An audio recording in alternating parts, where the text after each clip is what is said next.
Harvard Business Review recently noted that out of $1.3 trillion spent globally on digital transformations, over $900 billion was essentially wasted. A massive program is announced with huge fanfare, only to go quietly over budget and miss deadlines, or fall completely short of expectations. We've seen this before. Now, why do all these things keep on happening? Because in the rush to deliver faster, we often forget to deliver better.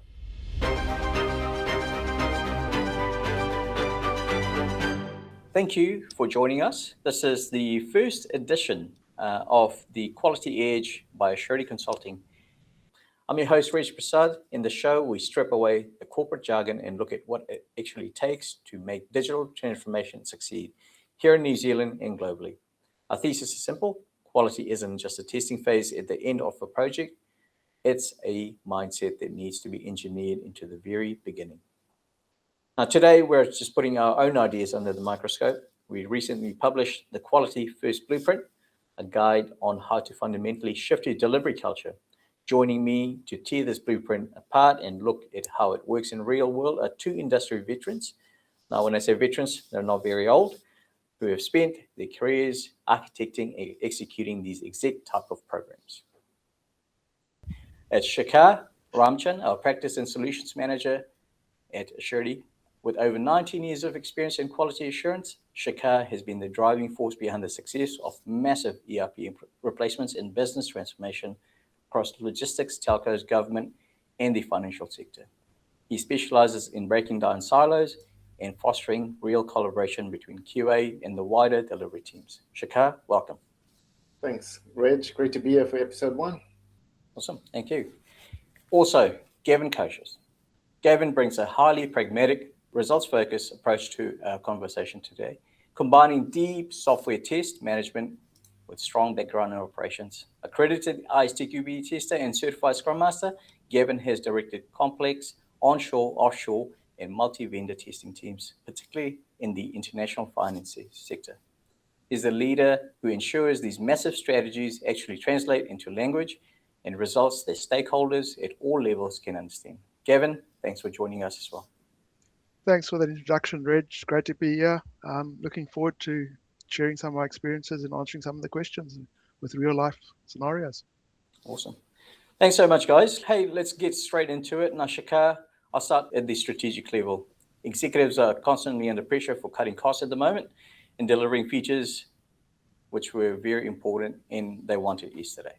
Now, when you sit down with a CIO and tell them that they need to adopt a quality first blueprint, their knee-jerk reaction is often, that sounds expensive and slow. Now, how do you draw on your experience with those large-scale ERP transformations to prove the building quality in early actually accelerates delivery? I think that's exactly the reaction we get from executives leading programs of business transformation. They're always looking to ensure that they're getting the best value for money, and that's exactly what they should be doing. And with us talking through the quality first approach, there's obviously a cost associated with that. However, the way we articulate the benefits and the value that we will realize for that cost is important. When we build anything, if we're constructing a building, or if we're assembling a motor vehicle, we want to ensure that every part of the design is appropriate and applicable for the eventual use case. So it's important that we're involved from the outset, from the initial design, the strategy and planning, through to build and configure, and then to test. If we leave test for the very end, or quality assurance for the very end, we risk finding those issues far later. It's our famous shift left approach. The further we shift left, the more cost effective it is to resolve those issues. So that's typically the way we would begin these conversations, so that we make sure that everyone is on board and understands the value that we will bring into the team from an early stage of a transformation. Now, you've spent 2 decades in QA. That's a long, long time. Yeah. So obviously, QA has changed over the period, especially the last 5 years, given AI has made the trend in the buzzwords of QA very different. Big part of your focus is fostering collaboration. In the blueprint, we emphasize moving from quality assurance, which people often view just as a gatekeeper at the end, to quality engineering. What does it actually take to get a solid QA team and a delivery team to collaborate effectively on a complex project? With all of the new technology that has emerged in the last years, it's a really exciting time for us. It's somewhat scary because it's new, but also we see a lot of the work that we're doing and the grunt work that we're doing be taken by AI. Just on that point, I think it's important that we make sure that we've got a consistent way of applying AI approaches and policies in achieving the outcomes that we want, instead of just throwing an LLM at the team and expecting a huge productivity gain. In terms of collaboration, I think in moving from just a QA checkbox exercise into having a well-defined collaborative team delivering a solution, I like to compare it to a sports team on a field. We're all working together, we're linking up, we're making passes, we're assisting one another. We're not just playing our position and then standing back once we make the pass in order to achieve the goal. We have to move as a team, we have to collaborate. So the development team, the BA teams, the QA teams, we've got our three amigos approach in collaboration in making sure that we can embed quality through a transformation and move from that checkbox exercise into a quality engineering space and build in all of our processes so that we can achieve those quality outcomes that we want. I like that analogy use of a sports team. What is a success criteria? We have to win the game, but we have to do it as a team. Yeah. Now, Gavin, let's get you into the mix of things as well. Now, from a Shikar side of things, you can design high collaborative, quality-first solutions. You've got a background in operations and managing multi-vendor teams across multiple sectors.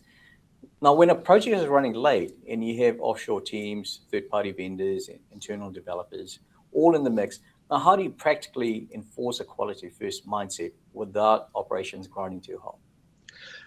What I found has been successful in the times that I've worked across things like that is that everybody has to understand right from the beginning and early on in the project what success is going to mean and what the impacts of that success could be. And it just reiterates what Shikar was saying earlier. It's about a collaborative effort. I think the earlier we involve the end user into the process to understand from an operational perspective, this is what you're going to be getting, this is what it's going to look like, this is how it's going to work, this is the impact that it's going to have on your role and how you're going to be doing your role. We talk a lot about shift left from a QA and a quality engineering and a testing perspective, but it's shift left from all the way across to the end user perspective. The quality first mindset is that the end user understands right from the beginning what they're getting and how they're going to be getting it and what's their involvement going to be from a UAT perspective, from an integration testing perspective.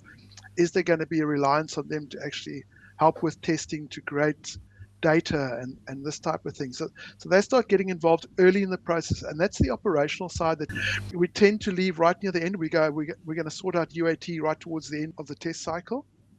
So I found that bringing them together early on, the whole cycle together early on from operational and working back all the way through to analysis and design, that the user actually understands from analysis and design perspective already what's coming, how it's going to impact them. Then you don't have the things of surprises. I liken it a big project like this with multiple vendors and multiple areas of expertise and this type of thing. To me, it's like the one where the guy sweeping the floor in the Kennedy Space Center, whatever it was, with NASA, and he gets asked, what are you doing? And he says, I'm sending a rocket to the moon. And I think that's the whole concept that everybody in the project, from inception all the way to the end, has got to understand that they're playing their part in sending their rocket, whatever rocket it is, to wherever it's got to go to. They're all playing an integral part in that. 100%. I think communication and clarity is a big part of delivering, these large-scale programs. Yeah. Now, as part of your expertise in translating QA outcomes into language that stakeholders can actually understand. Now, when a transformation is struggling, we've been through quite a few that do start, but I think the big thing is the success criteria is forgotten. How do you actually communicate the value of blueprints principles to senior stakeholders who only care about the deployment date? It's not just about go live. Yeah. I find from a program test manager perspective or an operational management perspective, it's probably more important to communicate upwards than what it is to communicate laterally and downwards. Mm-hmm. The key people, the key stakeholders need to be aware of what's happening from the beginning. And I think that these days we have tools like Jira and that type of thing, which can give you instant data on what's happening from a testing perspective. But the comms is key, and it's how you distribute that comms and who you distribute it to. C-level and execs and senior stakeholders aren't interested in going to Jira and looking at stats on Jira. They want a one-page or PowerPoint that they can breeze through and have a look at instant. And Jira and those type of things gives you the tools to actually generate that type of information instantly and on a regular basis. You got information right at hand that you can do it. You can have discussions about risk assessments. You can have discussions on how you're tracking against the risk. You can have discussions of impacts of where the testing's happening, what issues are being found, what's the impacts of those testing. It gives analysis and details of defect trends and that type of thing that you can communicate upwards, you can communicate it downwards, you communicate it in the language that is going to be understood by the different parties. If you're presenting to an exec steerco, you're not presenting the same detail as what you're presenting to your testing. Mm. So understanding how you communicate that. It's just from a tool side of things and insights that the tools provide now. Where do you think the complexity is in terms of providing the information and versus how stakeholders consuming it? I think it's about understanding what information is relevant to which party. And with tools like Jira these days, you've got the options of creating a number of dashboards that can display different information. So you can create a dashboard that's specific for C-level. You can create a dashboard that's for the test team. You can create a dashboard for audit stakeholders. So whoever it is from a risk and governance perspective, you can create dashboards to suit the need. And that gives you instant access. If you need to report on something, you don't have to try and correlate from all different sources. You've got a snapshot that you can give straight away. And that's the challenge these days, is having information that's instantly available, because people don't want to wait for an answer. They want to know straight away, where are we, what's happening, how are we progressing. But you have to have kept the communication channels open to actually, that when you give them those stats, they understand how you've actually got there already. It's not just, wow, that's a surprise, that's news to me. So it's about communicating that all the time. I'm just latching on to some of what Gavin's saying, then I absolutely agree. And going back to the very first question around shifting left, I think different organizations and different executives within those organizations measure quality differently. So their perspective on quality might not necessarily be a tester's default measure of quality. And we can measure it by default by number of severity 1 and 2 defects, or the pass rate, for example. So if when we're involved early, we're able to then define what success looks like. We're able to establish that foundation, and then we're able to tailor our reporting and messaging so that we can deliver the message that the sky is falling when actually the sky is falling, and not to our perspective or some generic perspective of what quality looks like. And then it differs from industry to industry. If we're in healthcare or in air travel, then there's a different level of quality and discipline that we will need to embed. And if we're in some other industries, then a risk-based approach is more applicable for rapid delivery. So getting those foundations right at the beginning is very important, so that we can then deliver all of those data points accurately. You're one of the people that provided your insights and wrote the blueprint. Now it looks airtight on paper, but no rollout is seamless. Between the three of us, we've got immense amount of program rollouts. Now, looking at the government or telco sectors you've worked in, what is the single hardest part of this blueprint for an organization to adopt? And where is their friction point? Yeah. The blueprint has been written because we've had these conversations many, many times across multiple clients. So I think that it's valuable that we document it and are able to share it widely with our industry. For me, the most difficult part of getting a solid quality regimen in is getting an automation test regression suite established early on. The conversations are tough because it's an investment. It's a notable investment to make from a program's perspective. And it doesn't necessarily return value immediately. So if we do not have many multiples of regression cycles built into the project, if it's not multi-year with us taking vendor upgrades during the program, then you might not see that return on investment. However, it becomes very important from go live. And especially with transformation programs and SaaS solutions being implemented, cloud-based solutions, we will be taking in up to 8 updates a year, that 2 major plus 6 minor, possibly. And for each one of those, you would want to do some sort of regression testing.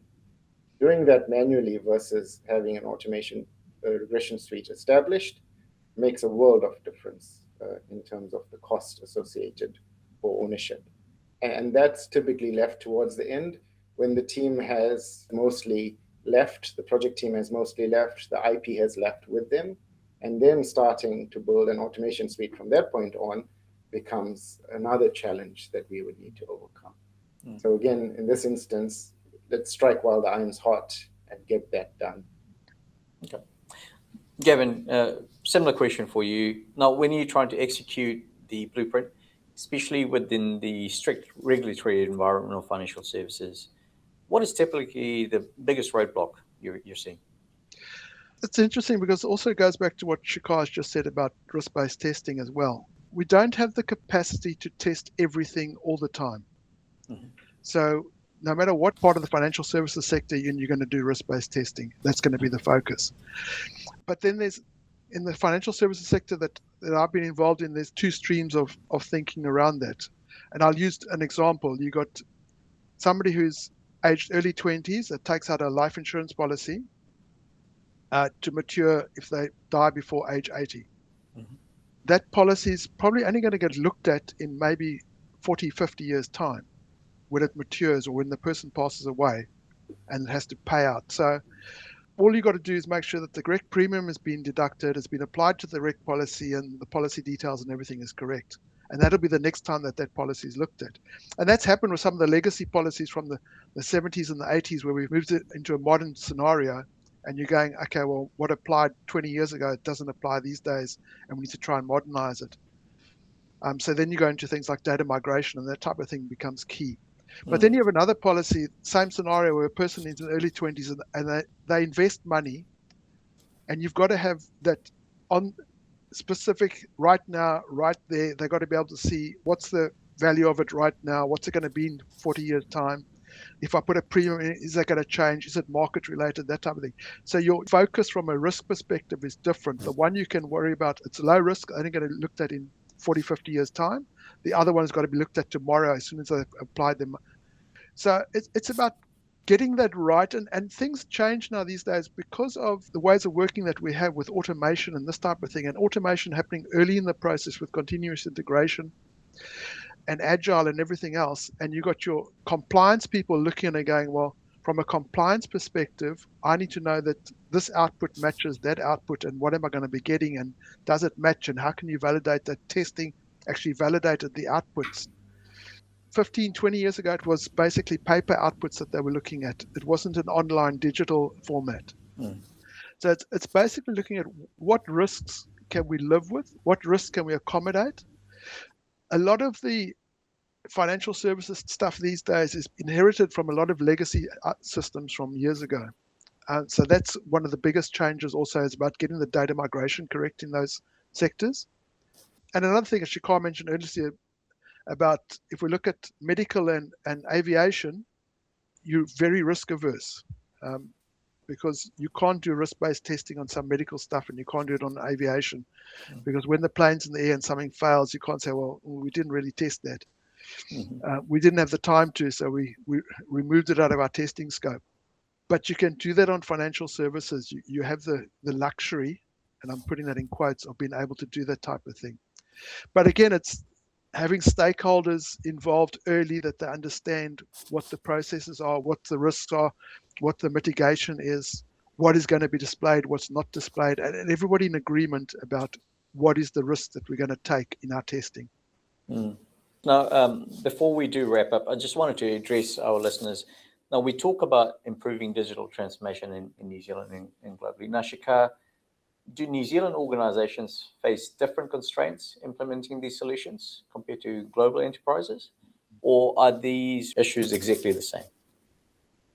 I feel due to the size of our population and our capacity to deliver, it's at a different capacity to some of the larger markets out there, like the USA or Southeast Asia, for example. New Zealand teams are typically very lean, averse to offshoring in some instances. And I feel that we're also a little bit behind the rest of the world in implementing some of these solutions. So we get the feeling that we're not the first to do it, so it should be simpler. But we also need to do it faster, and we should be doing it with a smaller team. And I feel that those factors contribute to a space that makes it more difficult for us to be able to deliver something successfully. And I think we see that in the rate of successful transformations that occur in New Zealand. And I feel, again, that a lot of what we spoke about today, Gavin spoke about understanding those business processes for a transformation, for example. I've been in a few spaces where that's left for the end. Let's understand how we want to transform our business right at the very end, after we've already built most of the solution. For me, that's counterproductive and counterintuitive as well. Understanding how we want our solution to look when we begin is almost as important as implementing the actual solution. So I feel that that's also a very important point that we need to address. Nice. Thank you.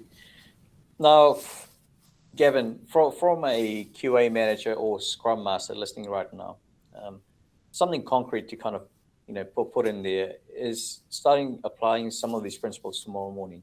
What is one pragmatic step they can take with their teams? I think communication is the key. Whether you're a CSM, whether you're a QA manager, whatever it is, it's about communicating upwards and communicating laterally and downwards to the different audiences that you need. It's also being pragmatic, because you're probably the biggest change manager in that project, and you have a bigger influence than anybody else, because your area drives the outputs. Your area influences what's going to happen from a user perspective. You influence what's going to happen from inception perspective, from analysis and design perspective. And quality engineering is probably the only space that's across the entire life cycle of the project and involved and integrated fully all the way. So you set the tone for what is going to happen, for whether your product or solution that's going to be delivered is actually well received and works, or is it going to be a lemon? And to me, it's a case of, you can deliver the greatest solution in the world, but if it's not accepted by the end user, it's a failure. Because if they're not going to use it, and they're going to use workarounds to actually mitigate to them not having to use the system, or they've got to go to a whole bunch of manual things which was automated before, it's not necessarily a success from a project perspective or from a delivery perspective. Even if there's no bugs, it's brilliant. Every feature that was there is there. Every feature works as expected. But if it's not being used, it's pointless. So yeah, it's just making sure that you communicate from the beginning what's coming, what's the measure of success, what's the definition of done. Nice. And Shikar, for you, from the executives who know their delivery culture needs an overhaul, but don't know where to begin. And we've seen some first-hand ones of those. What is the first strategic step they should take this week? I think the delivery team should work as what it says on the label, as a team. So let's build that culture of assisting one another, of embedding that quality mindset throughout the team. And instead of segregating those teams with different incentives, let's incentivize the entire delivery team, the entire project team to work towards that quality outcome. When you think of something that's quality, that screams quality, right? You think your German sedan, or you're thinking your Italian sports car. The quality comes from every single component and every part of utmost quality. But then besides that is also understanding that once all of those parts are fitted together, that we have a fully capable and quality end-to-end solution for that piece of build that we've done, right? So changing that culture will definitely contribute to us being able to deliver that quality outcome again. Thank you. So, some of the key takeaway points. So collaboration culture, massive part of things, communication, and developing consistency as well. Key things, thought process, but with quality in mind, and having a success criteria that everyone's working together well. I think these are all fascinating things. And, for our listeners, if you want to see the strategies we discussed today in detail, you can read more about the full guide by visiting assurity.nz and searching the Quality First Blueprint. We'll also drop a link in the show notes. I'm Reg Prasad on the Quality Edge for Assurity Consulting, and we'll see you in the next episode. Thank you.